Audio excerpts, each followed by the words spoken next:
Hello, everyone, and welcome back to another episode of the Two-Way Miss podcast. We're very excited that you can be joining us wherever and whenever you might be listening or watching this episode of the Two-Way Miss. We're always happy to have you. Please, we want to shout out before we get started. This is going to be our second episode that is going to go up on the Birdies and Beer podcast YouTube channel. So just go to YouTube, search Birdies and Beer podcast. The channel will pop up. This will be the second video podcast that we put up there. The first one, thank you to everyone who took a look at it. Up to 24 views, Banksy. Pretty exciting stuff. Not too shabby. Not too shabby. It's been pretty good. So it's been fun. It's been, again, checking that goal off the list is always fun. So thanks to everybody out there who watched or listened. We appreciate you, equally. Very much. So tonight, there's a couple things we wanted to get into. This is going to be another one of our sort of topic podcasts.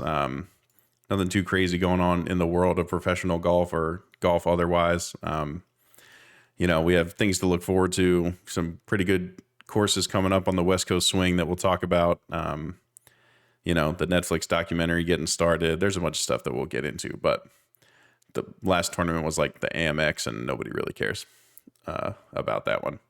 It wasn't exciting. It wasn't interesting. But the thing we wanted to... Do you know what the most exciting golf that happened this weekend was? You almost losing a finger? Well, no. I'll heal from that. Yeah. Yeah. First golf injury of the season. Looks like another fingernail on the other side of your finger. The women's tournament, they had their pro-am. And that was like their champions tournament, right? Yeah. And Annika Sorenstam played as a celebrity, and she and somebody last name was Lowe, retired athlete, probably baseball. Yeah, baseball player. Yep, pitcher. Yeah. Oh my gosh, so good. They're going toe. They weren't in the same group together, but Annika Sorenstam, one of the top all-time women's golfers, hasn't really played much golf in the last over a decade, comes out and plays, and doesn't she tie it up there with the point system they're playing, ties it up on the 18th hole, and the announcer said, the celebrities will be going into a playoff, and then the coverage ends because it's not the coverage ends because it's not really a tournament. That's not what people are paying for. But man, that was the best golf of the weekend. I wanted to see that. But yeah, that's how slow it was this past weekend with golf. We did get one sort of, I don't know if you call it exciting, but at least interesting thing. Jon Rahm walking off one of the holes at La Quinta, I guess they were, California, wherever that was. The clip is pretty funny, so just search Jon Rahm on Twitter, you'll find it. But he walks off the green, and essentially, to keep it as clean as possible, because I know there's some maybe not as old people who watch our videos, but he essentially calls the tournament a putting contest and throws in a few of his fun Jon Rahm expletives to keep it sincere to him. But it was. It was funny because you'd never know if those guys really think that. They always seem to just complain that courses are too hard. You never really get guys like him who, when it is harder, he has an advantage because he's just better than other people. But he essentially comes out and calls the setup out, calls the PGA Tour out for putting these, again, this is a nothing tournament. No one cares about this. Nobody. And just calls it out and calls it a putting contest, which is how most of these PGA Tour setups are. When you're not at a really famous place like Riviera, or you're not at a major, like, these courses are set up to be the same. And it was the first time I can remember that a player of his caliber has called something out for being too easy. Like, it's too easy. This doesn't allow me to, for my skills to rise to the top because everybody is good enough to shoot crazy numbers on courses like this. I thought it was hilarious. I have to look deeper into if there was any sort of, I haven't seen any articles on like him getting in trouble, or I'm sure he will. EJ, they don't get in trouble. Yeah. The announcers say, "Oh, you clear as day." You hear him he dropped the F bomb, right? Yeah, clear as day. And it's funny how the announcers, like, it's almost like they're scripted to be like, "Oh, sorry for the technical difficulty." Yeah, right. Our microphones. It's like, dude, it has nothing to do with your microphone. Yeah, right. The guy swore walking by. Yeah. And it's on videotape and on somebody's camera. I think his buddy was like, "Dude, did you get that?" Yeah, in the background, yeah. Yeah. So, I mean, but yeah, it's golfers are you're in such a one track mind as a golfer. Like, it is all about you, and you. Yeah. Out on the golf course, maybe maybe the caddy gets involved every here and there, but John, I mean, it's the way the course was set up there, buddy. Like, there's nothing to get frustrated with. Everybody's playing the same golf course. Don't act like it's set up differently just for you. It's everybody's playing the same golf course. Yeah, I think I more so was interested because it's finally a guy at like the top. Like, he's literally, the number one ranked player in the world. And clearly on golf courses that are harder, he has an advantage because he's that much better than even on the PGA Tour, right? 90% of the guys that are out there. So I kind of get what he's saying.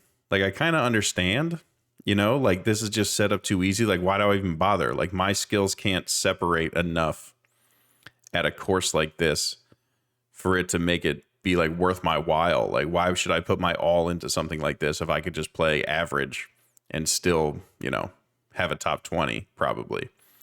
I don't think it's going to do anything. It's not going to, he's going to be told not to say that anymore. He's going to be told to watch his mouth. He's probably going to come out and apologize, all that crap that he's going to have to do. But I don't know. Yeah, I'm glad it's out there now. I'm glad somebody said it. It's when those guys are around, hot mics, and I mean, I'm sure they're running their mouths. You think about how much you talk to yourself. Oh yeah. Talk to the golf course. When you're out playing, mm-hmm. I'm sure those guys do a lot of that too. It's just, we get the little snippets here and there when they walk by a mic or somebody has their phone out. But when they're, don't have cameras around and you're walking down the fairway and you hit a bad shot or a good shot, I'm sure they're chirping the whole time. Yeah, I mean, that's going to be interesting with the Netflix doc. If they're they're going to be allowed to mic these guys up during tournaments and in locker rooms and stuff like that. Yeah, I'm sure they'll edit the really bad stuff out, but it'll be interesting to see how much they leave in. How much it's Netflix. They don't have to cut much out. Yeah, right. But you have to, right? You sign these guys up because I think there's some level of agreement that we're not going to make you look like too big of a schmuck. Hopefully, unless it was Bryson, who just can't help it. But it's he obviously declined to let the other folks get some limelight because he doesn't want to grab too much of it. See Bryson making his own documentary. He might, yeah. Yeah. Golf.com is going to produce it, or whoever he signed that deal with to do all those stupid articles that he puts out every once a month. But I mean, you get great commentary, and I actually wish those guys were mic'd up more, just for the knowledge part of it, and seeing how they see different shots and different things. I wish more of those guys were mic'd up. Yeah, I mean, when we do get it with like a Spieth and Greller, or anybody, any real, really good player caddy duo. Those conversations are fascinating, especially for golf guys, like us. Like, it's just so fascinating to hear them talk through everything and come up with a number. And then, if they're in between clubs or if it's not a full swing, they go through all these different things. That stuff's fascinating and always really interesting. So the more they It can, is, yeah, and usually they're talking about like a half a yard yeah, right. or 3 Yeah. feet to the left or, It's 125.4. yeah. Yeah. Crazy. So, yeah, it's neat to get inside.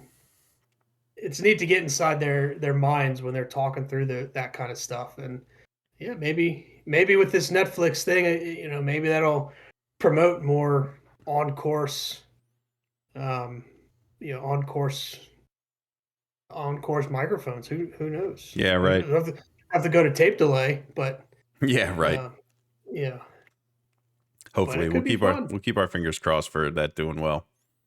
But we wanted to touch on that. It was one of the, like we said, more exciting things that happen in the world of golf. But what we really wanted to get into tonight and what we're excited to talk about is we know that there's a decent amount of people who listen or watch the podcast who don't play a ton of golf, maybe are just getting into it for the first time.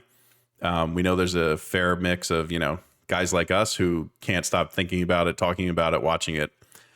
But even for, people who play golf all the time, you still are always trying to, where are we playing this weekend is a question that comes up a lot, right? If I were to text you, hey, first of all, are you free? Second, yes. Third, okay, where are we going? That's, the big decision. And when you're trying to either mix it up or maybe just find something new, or if you're meeting a friend, that you don't usually play golf with and you're just trying to find a spot that's in between the two of you that, neither of you have to drive too far for, just doing a random search on the internet for golf courses in whatever zip code, it could produce a lot of choices. And sometimes it's difficult to tell what courses, will be good, what will be bad, what you might enjoy more than something else, how to sort of tell. So what we wanted to get into tonight is talking about sort of how we look into golf courses, the things that we look for when we're, doing our initial research, what we're looking for once we get to the golf course, what we're looking at once we get on the golf course.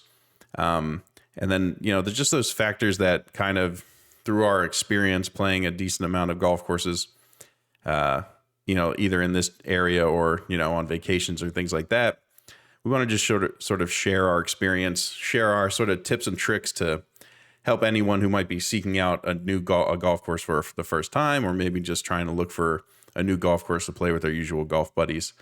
Something that they can come back to, listen to, and hopefully helps them out to pick a good golf course that they want to go back to a couple of different times. But I know it's something that comes up, for us a decent amount, more so because we're always trying to just find new places to play. We have, a handful of courses in between us that are usually our go-tos.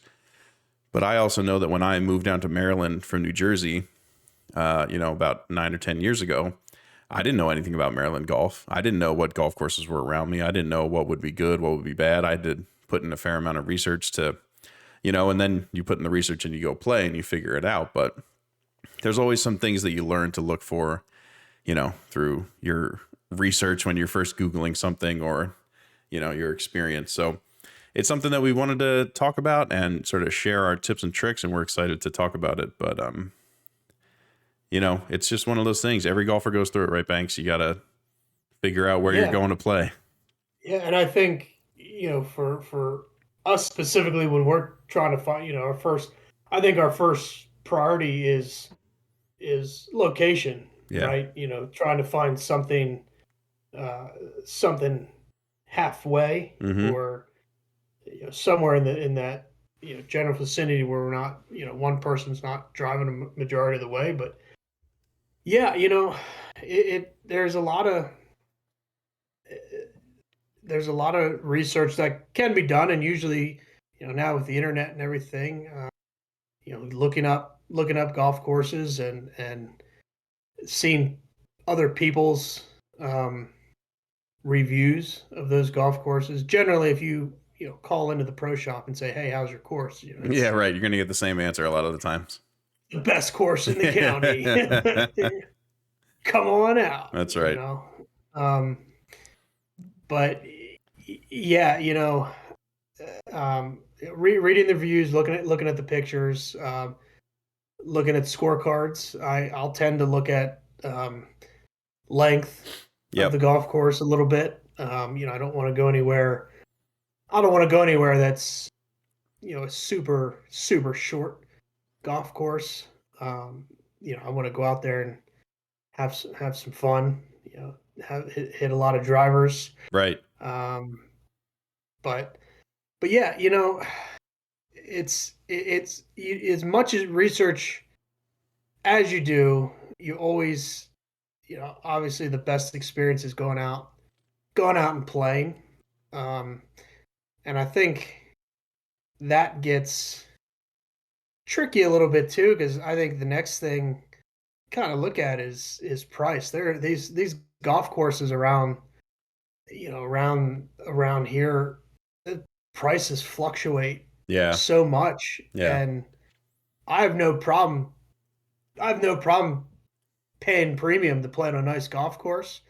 But I'll tell you what, There's a lot of not premium courses that are charging premium prices. and you get there, I met some buddies over the summer at a golf course that I'd played before years ago, and it's an okay track, um, but certainly good enough to meet some people halfway and play. And I get there, I think they charged me $90 to play, and it's like I just drove Yeah. an hour Right. and it's like, because and in my head it's like I know this golf course, I've played it before.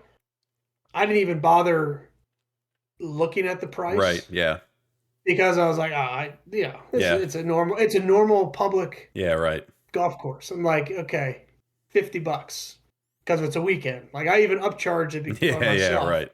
in my head because, oh, 50, $50. It's a weekend, 50 Yeah. bucks. I get there like $89. Like, okay, fuck You're you. lucky I just drove this far, or else I would I turn know around exactly. right Like now. if I, yeah, If this was within a half hour of my house, I'd be gone. yeah. So like stuff like that kind of gets me a little hot because that's obnoxious. And I think the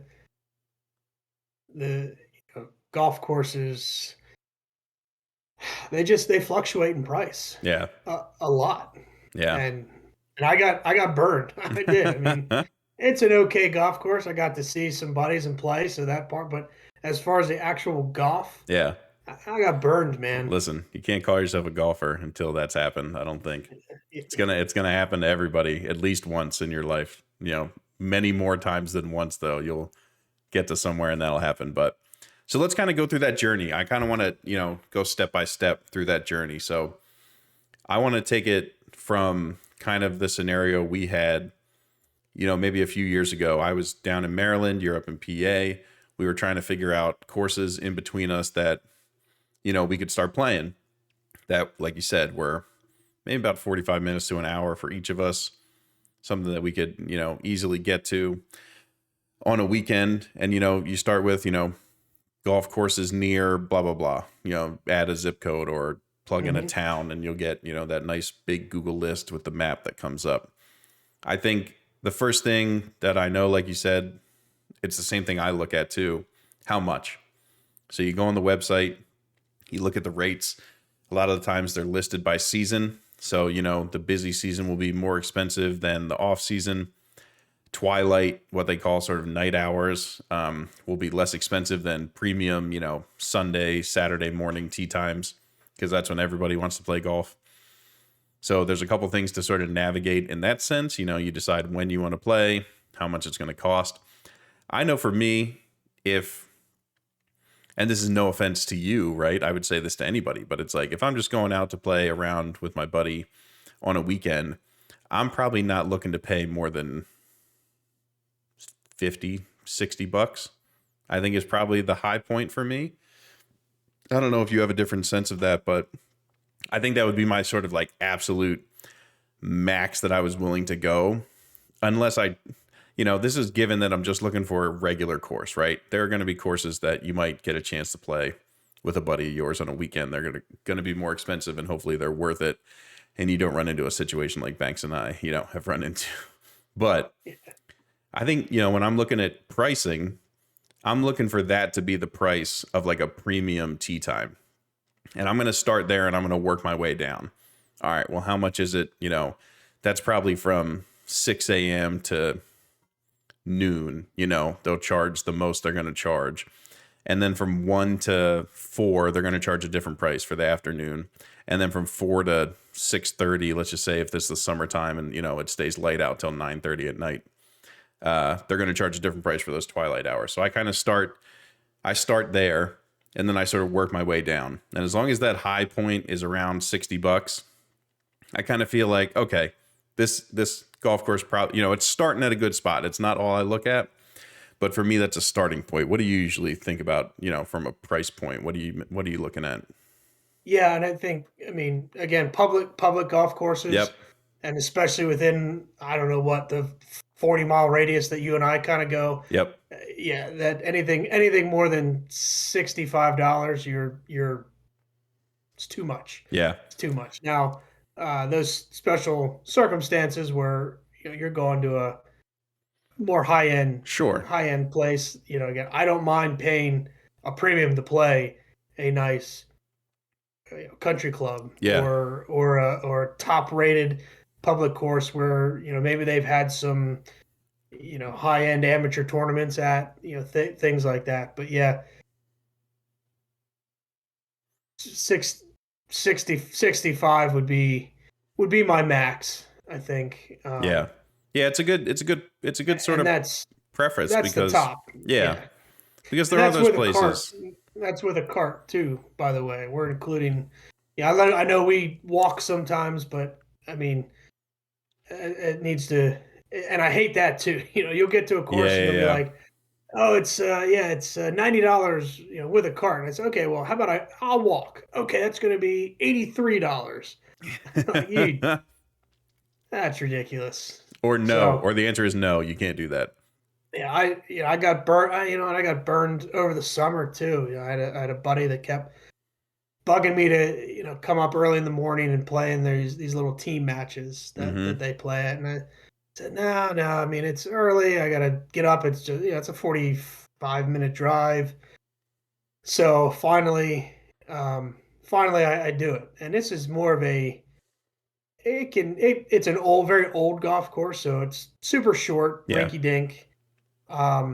Which again, I said, I don't necessarily like playing. Like I want some long, challenging, tough golf holes. But I finally do it. It's okay, fine. I'll go up and do it. And again, I'm gonna walk.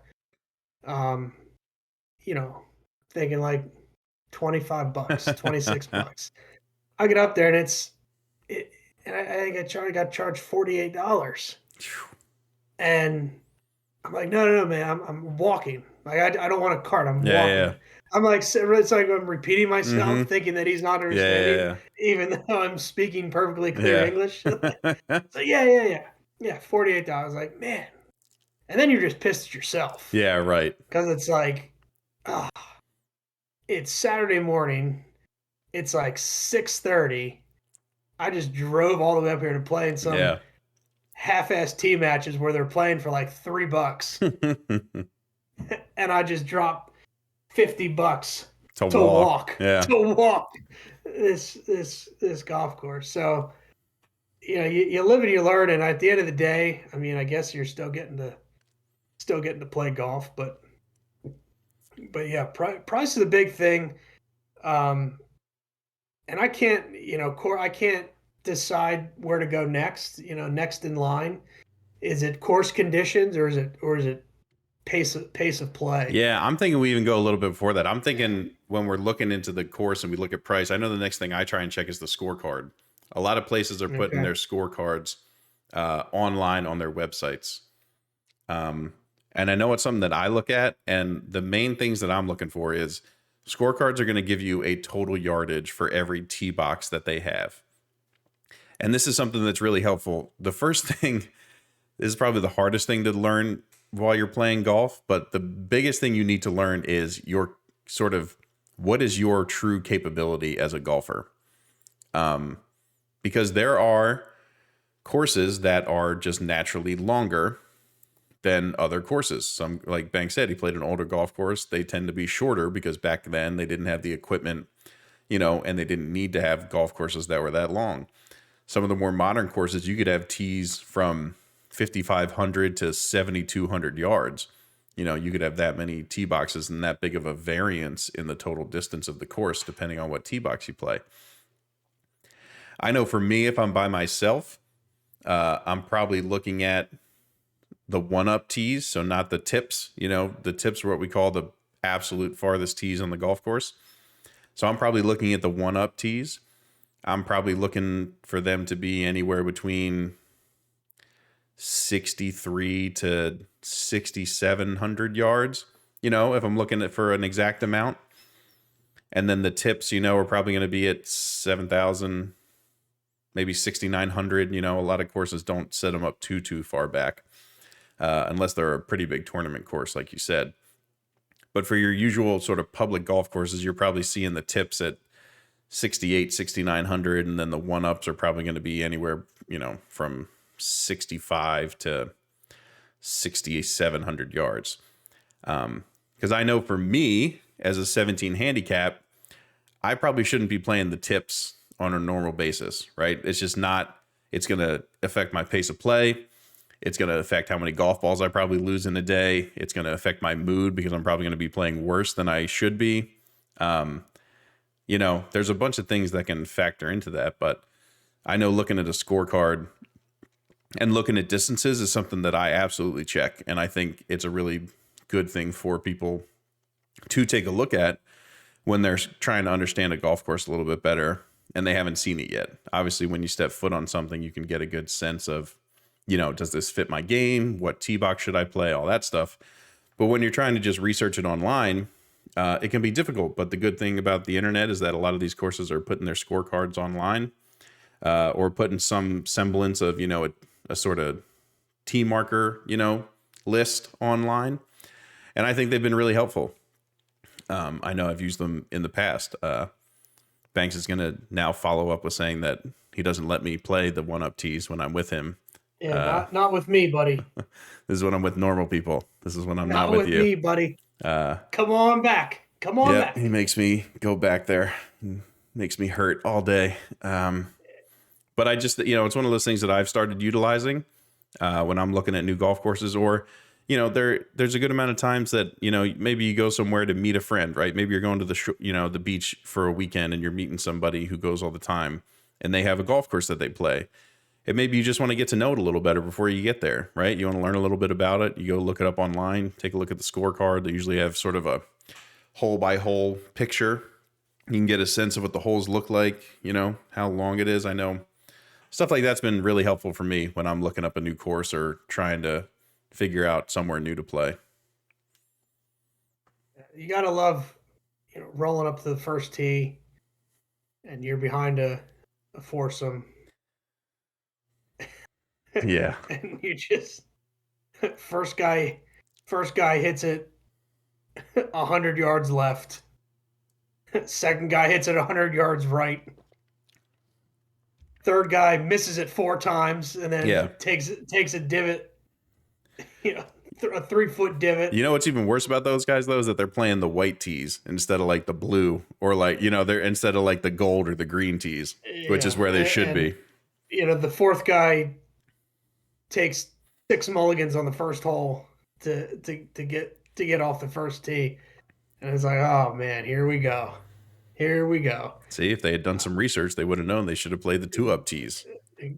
Got it. Or yeah, right. I mean, don't listen. If you can play from the back tees, great. But like you said, it's going to save you a massive headache. Just play from the tees that you should be playing at. Enjoy the rounds. Don't lose golf balls. Don't take 12s on every hole. Yeah. Like, play where you need to play. and just enjoy it and keep up with pace of play because oh man, Here's the thing, though. you know how I get I do, and we'll talk about that because with we're gonna get to pace of play for sure. with pace of play. Yep. Oh God, I can't even get the words I know out. you can't. You're like struggling to talk. Like It's pretty funny. I'm so happy that we're doing video now, so people can see your face, like how your oh face gets twisted when you start to think about it. oh pace of play. Yeah, Oh take man, another sip of that, Captain. You'll need a I'll little tell bit you of that what. to calm you down. No, I need a refill. But it's true.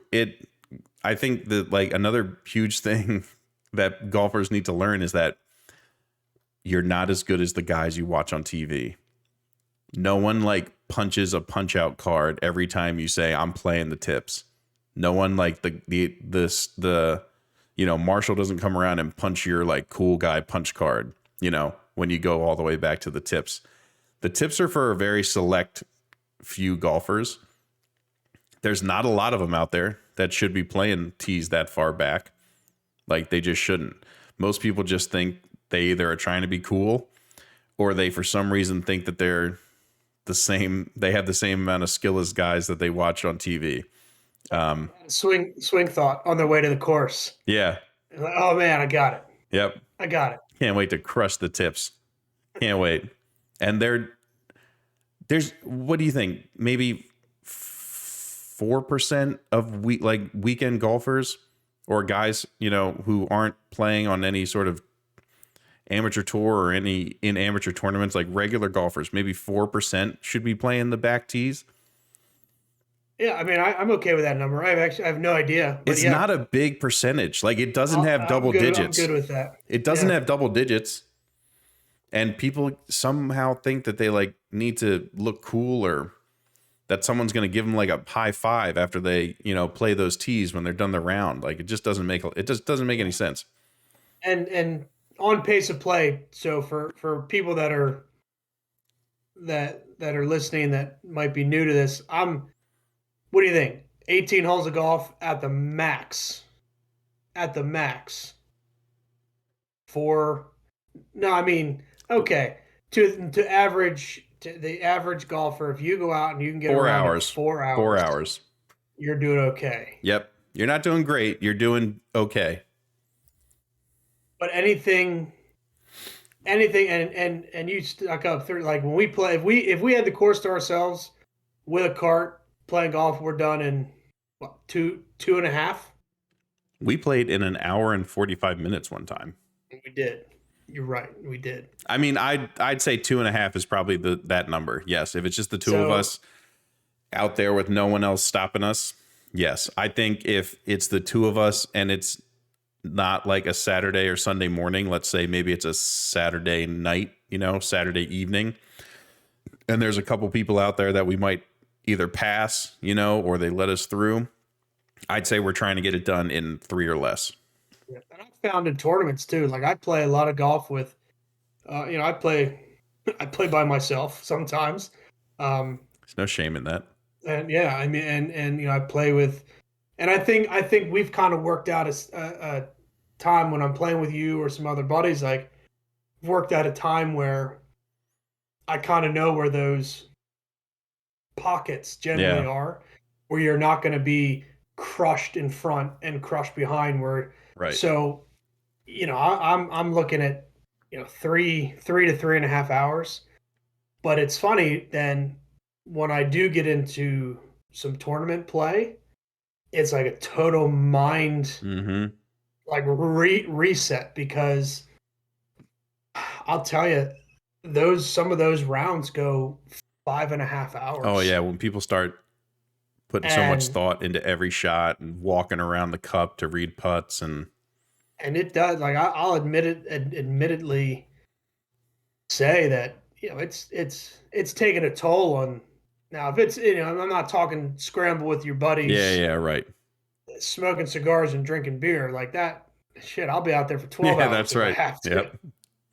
But I'm individual tournament or just maybe one other Yeah. partner tournament whatever and you're just out there for 5.5 hours and your mind just starts going to so like different places, like going Yeah. home. Yeah. Right. um, so it is. It's a big factor.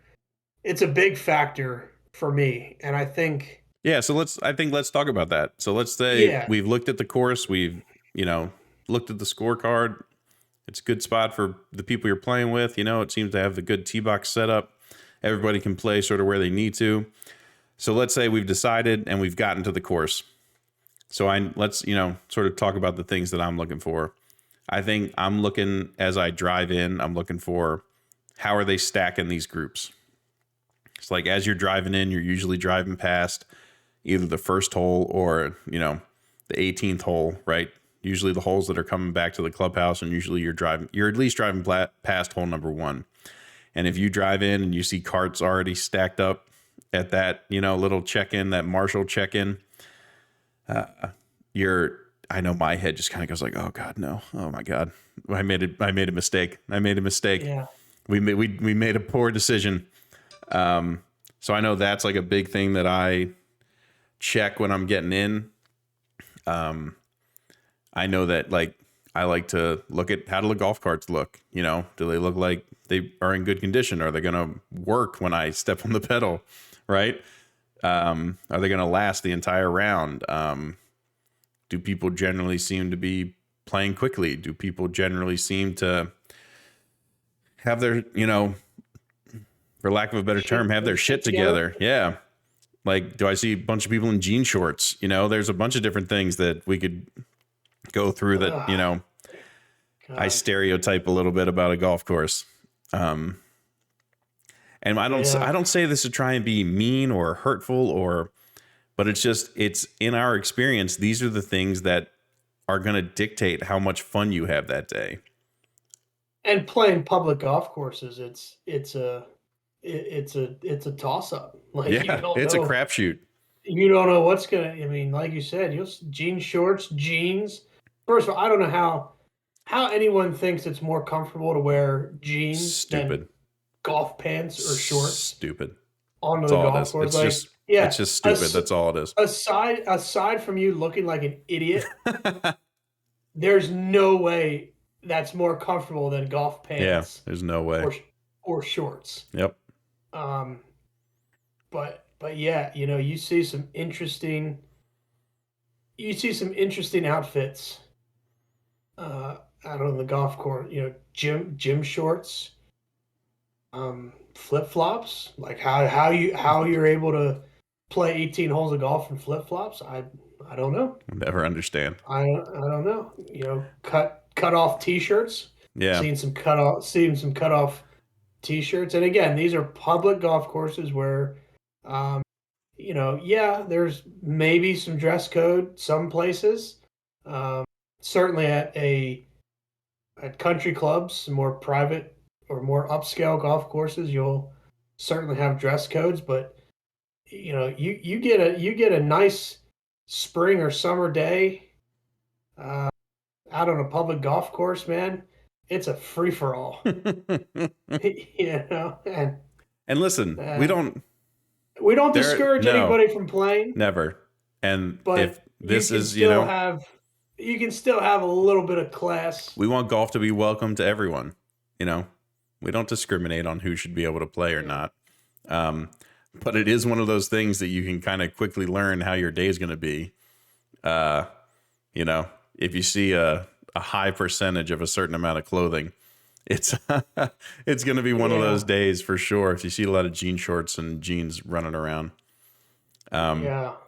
But I mean, look, it's the only way to truly judge a course is when you get out there, right? You can, you know, you can tell it's a really good course if like, are the snack bars open like in the morning, like to serve coffee and things like that. For some reason, you'd be surprised that you'd think they'd want to make some money in the morning, right? Because a lot of people do try and golf early in the morning, and they won't have like a coffee station open. They won't have the Gatorade like open for sale. You know, a breakfast bar or a power bar or something, right? They won't have anything. It's just closed, and it's closed until like 11 o'clock. And I'll never understand how they just decide they don't feel like making money that morning. on a busy weekend morning. But these are the things that can kind of help you determine if you're going to go back to a place. So we don't say, don't turn around in your car right away. Give it a chance, because you never know. The golf course, still could play well and be a good course. But these little things of when you sort of get to the golf course and you're unpacking your bag and you're putting it in the cart and you're going in the clubhouse to pay for your round, just keep an eye out for things. You just look around, see if it sort of fits your vibe, see if it sort of fits your personality, see if it sort of fits the kind of round that you're trying to have. Like, depending on what buddies you take out there, right? You and I still like to have a good time, have a cigar, maybe, crack a beer or two here and there, but we want to play a good golf course, right? We want to play good golf. We want a place to play golf. When we bring a couple of our other friends, right, it's much more about just the hangout. It's just about hanging out with your buddies, right? Not so, throw a putt here, if you can't get out of the sand, just pick it up and chuck it, who cares, right? We're not so focused on the scores. So just kind of know what kind of round you're trying to have, know what friends you're there with, and use that to determine if this is a place that you're going to be interested in going back to. Yeah, I think remember you and I got stuck in a situation where I was actually really excited to take you to this golf course because it's a really neat golf course, and we got stuck in like a monsoon. And I think we played a couple holes because we did. We were on 7. Yeah, I remember. It'll pass. We were so like, we're close to, we're close to 9. We'll keep going. We're not going to stop now. Yeah, and it's a summer shower. That's right. No big deal. Yep, this will fly right by. It didn't stop. No, it did not. No, it didn't stop. Just got heavier. It's like, you know what? A good time for some lunch. Yep. Grab a beer or two. We'll go in the pro shop. Sun will come out in no time. We'll go out and finish our round. So we get to the pro shop. Like, hey, what beers do you have on tap? And I didn't even know this was still a thing. I didn't know it was a thing either, to be quite honest. It was a dry town, right? It was a dry county, sir. The whole county or the town, whatever. So something was dry. So we couldn't even get it. We couldn't even get. Just sit down to have lunch, sandwich and a burger and a beer. So I think we probably hung out for a little bit more, and the rain didn't stop. And we ended up driving like 20 minutes. We drove 20 minutes to some podunk brewery that served mozzarella sticks out of a microwave. Out of microwave. Yeah, and a beer.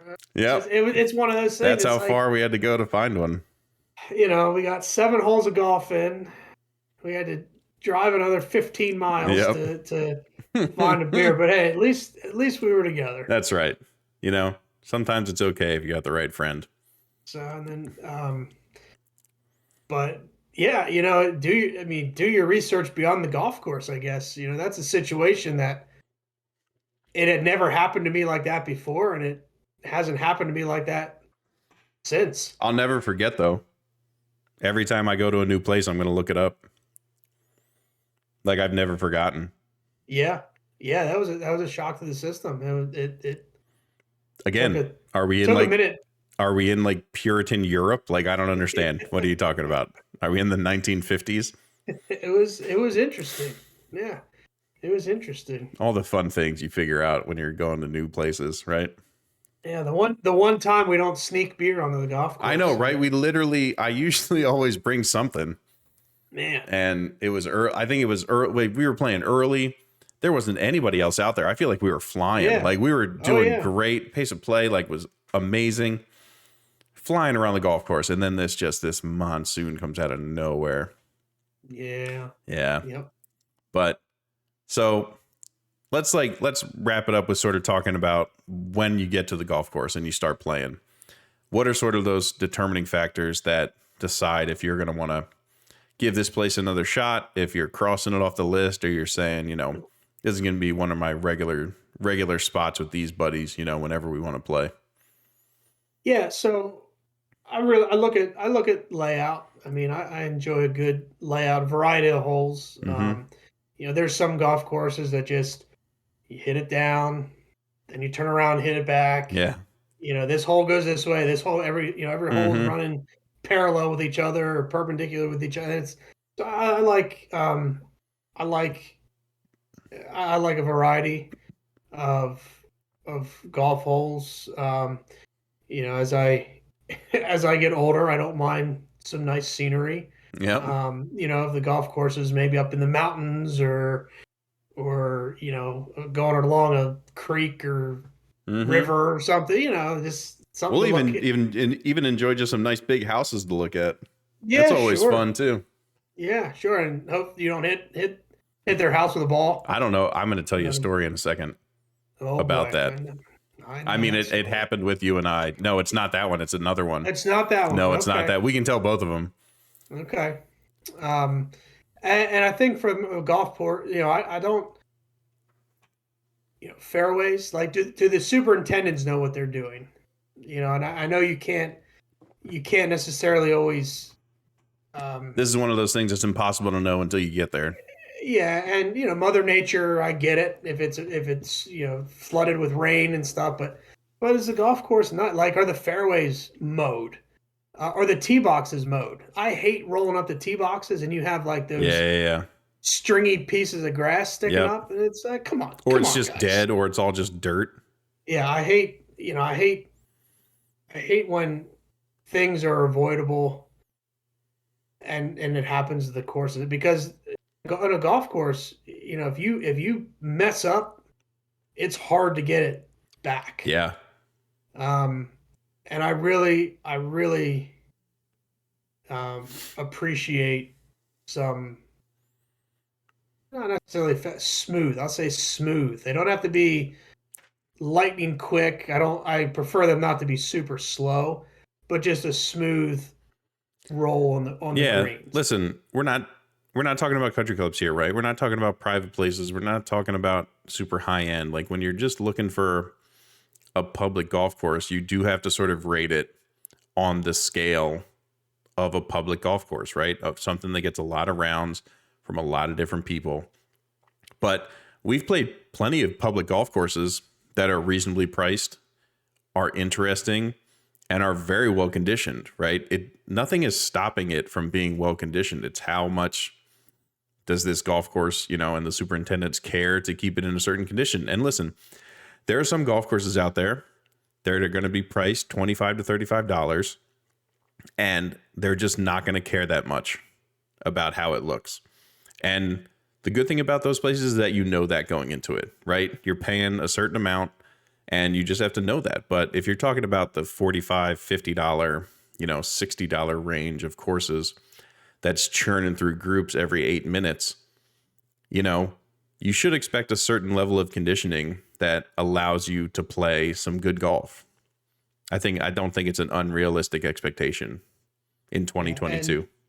and aerated greens are another one that's just boy, those suck. Yeah. And I So think and the yeah, yeah, go ahead. You I was can just going to explain say, it. for those who don't know what we're talking about, aeration is a natural part of every golf course. It happens every year from a certain, in a certain time frame, in a certain, date frame. Um, it's when they go through and they punch holes in the ground. I guess I don't even know what it's for. Does it allow new grass to grow? I guess is Yeah, it that sort helps of the it point of helps it. yeah, it helps new grass growth, promotes new But grass growth. there are now holes, and the dirt that they punch out of the holes, usually they clear that out. The machines capture it and they just sort of dump it to the side somewhere. But your fairways and your greens are going to have punch outs in them. So literally when you're putting, your ball is going to have to travel over a bunch of dime sized holes.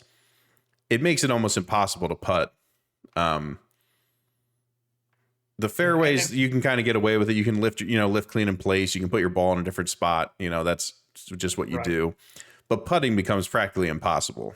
It does. And a lot of times it helps kind of sort of a little bit. They'll lay sand down, Right. but you get any kind of moisture Yeah, yeah. It on becomes that, and just then, a then nightmare. you're putting through wet sand. And I really, I was really, really agitated a couple years ago, and I refused to ever go back and play in this tournament again. Um, it was a 2 day. 2-day tournament that Mm-hmm. they charged a hefty Yeah. price to play in and get there and get up to the first green, and the freaking greens are aerated. Like that to me is So bad. so bad and stupid and ridiculous that just paid a good chunk of money to play in your golf tournament, and your greens are aerated. Yeah. Like, That's the give fun. me a That's the fun part is that golf courses refuse to charge you less money for you can't greens you that you can't can't putt on. you can't hold a tournament on Yeah, yeah, aerated that's greens. that's a whole nother level. Like, that's pathetic. Yeah, yeah, yeah, for sure. And it would, and there's, oh well, everybody's got to play the same golf course. Like, I don't feed me that No, crap. that doesn't Like, matter. that's not. Yeah, Don't feed me that. yeah, Like, you find a different weekend to have right, right, right, right, that golf tournament. right. Another situation. Golf course was hosting an amateur tournament, and their bunkers were horrendous. Yeah, Like, they had no sand, and it was muddy, and it was hard, and there was rocks, and there was no sand, and that tournament was almost pulled. The venue was almost pulled, and the it ended up not being pulled for whatever reason, and I think the you know top people at that golf course said, "Oh well, those are bunkers. Those are hazards. Golfers shouldn't be there's a hitting difference.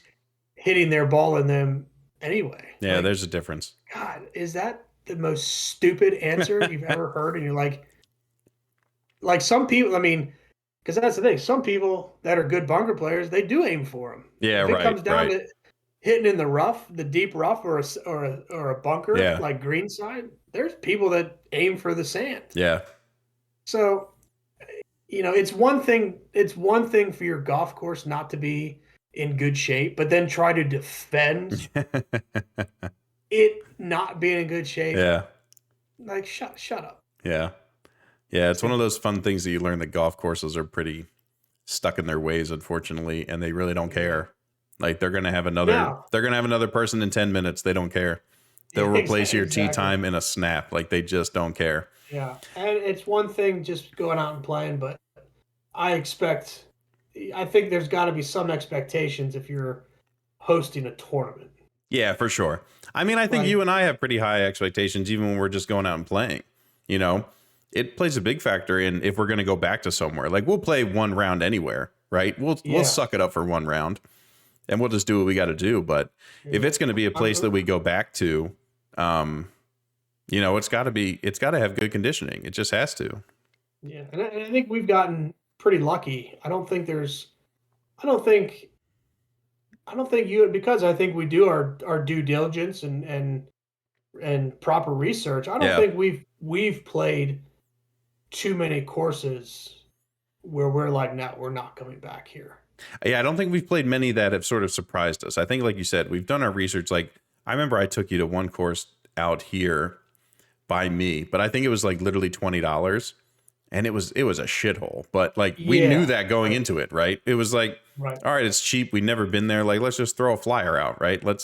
We grabbed some Yeah, beers and we went out and we, had the proper expectations. But I think we've been able to find, we've been able to find good places that take pride in their conditioning and how their golf course looks and how it plays. And even though they churn through a good amount of rounds, they're never not busy. Um, they still yeah. play well. Yeah, a future episode. I think we'll have to compile a list of Yeah, I'm thinking of like 4 or 5 just I off the know. top of my head. That'll be a good idea. Yeah. We'll put a list together and kind of run through them. Yeah, yeah, because I think, and it does. It comes from our, putting in our due diligence and making See, sure that the courses check off yeah. See, what we have to do is we just boxes. have to go play and we'll put videos on the YouTube channel. Hey, now you're talking. And then All right, that'll be our list. I'm in. I'll do it. All right. Anything for the Good content, idea. right, Banks? All right. It's research. That's right. It's for the podcast, honey. I had to go. Yeah, I got it. I don't know what to say. Do you make any money off this? No, I do not. No, I don't. But I think to sort of wrap up, I think when you're going out and you're trying to either find a new golf course to play with a buddy, or even you've been asked to go somewhere and you just want to look into the course a little more, do your research online. Golf course websites have gotten a lot better, even just the past 10 years. Check out the scorecard, check out the pictures of the holes. Do a little bit of more research so you don't end up in maybe a dry county or someplace that maybe doesn't let you smoke a cigar, or I don't know what else. I'm sure we could hear a bunch more stories about weird golf courses that don't let you do something. But, then when you get there, check on the course conditioning, check if you'll be able to tell pretty quickly if someplace cares about their golf course or not, or if they're just there to churn out rounds and make as much money as possible. You'll be able to tell pretty quickly. But we certainly hope that you find, your 4 or 5 go-to places. I know that Banks and I, like we said, have found a good half dozen, maybe 10 courses that we know on any given weekend, or if we want to roll up, that there's a pretty, 90% chance that they're going to be in good condition. They're going to be fun to play. They're going to keep pace of play relatively well as long as we, sort of pick a good tee time to go out on. But we wanted to sort of share that experience with everybody, share the tips and tricks that we've learned over the years. And hopefully the next time you're looking for a golf course to play or going to somewhere that you're going to for the first time, you can sort of use these little hints to figure out if you're going to have a nice time or not. Well said. Yeah. So we hope you enjoyed tonight's episode. We hope that everyone had a good week and had a good time listening or watching. For everyone on the YouTube channel, we appreciate you watching on this format. If you're just, watching on the YouTube channel, go download the podcast, listen to it again if you want to. But we're available anywhere that you can get your podcast. We're on Twitter at the Two-Way Miss. We're on YouTube. Birdies, just search Birdies and Beer Podcast in the search bar on YouTube, and we'll pop right up there. So thanks as always to the good buddy Banksy. Thank you to all you who are watching and listening out there. And we will catch you next week for another episode of the Two-Way Miss. Absolutely. Swing hard, everyone.